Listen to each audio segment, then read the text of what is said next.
Can we trust the Bible? Or has it been changed, corrupted, edited, and manipulated over thousands of years? Maybe you've heard, it's just a game of telephone. It was rewritten by powerful leaders. It's full of contradictions. So today, let's slow down and ask the real question. Is the Bible reliable? Not emotionally, not traditionally, historically. Let's walk through the evidence. When we talk about reliability, we start with manuscripts. The New Testament alone has over 5,000 Greek manuscripts and more than 20,000 total copies in various languages. To compare, Plato has about 7 manuscripts. Aristotle, fewer than 50. Julius Caesar, around 10. And yet no one questions whether those writings are reliable. The New Testament manuscripts date extremely close to the original writings, some within decades. That's historically remarkable. The more manuscripts you have, the easier it is to verify accuracy. And the Bible isn't even close. It's in a category of its own. People often say the Bible was copied like the telephone game. But that analogy fails. The telephone game is oral and whispered once. The Bible was copied carefully by trained scribes across multiple regions in multiple languages. When copies differed, scholars could compare thousands of manuscripts to identify and correct minor variations. And here's something important.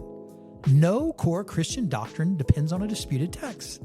The differences that exist are minor, spelling, word order, small phrases, not major theological shifts. The message remains consistent. Now let's talk about the Old Testament. In 1947, something incredible happened. The Dead Sea Scrolls were discovered. These scrolls contained Old Testament books that were over 1,000 years older than the copies scholars previously had. If the Bible had changed dramatically over time, this is where we would see it. But when compared, they were nearly identical. That discovery confirmed something powerful. The Old Testament was preserved with extraordinary care. Archaeology doesn't prove every detail of the Bible, but it consistently supports it. Cities once thought to be mythical have been discovered.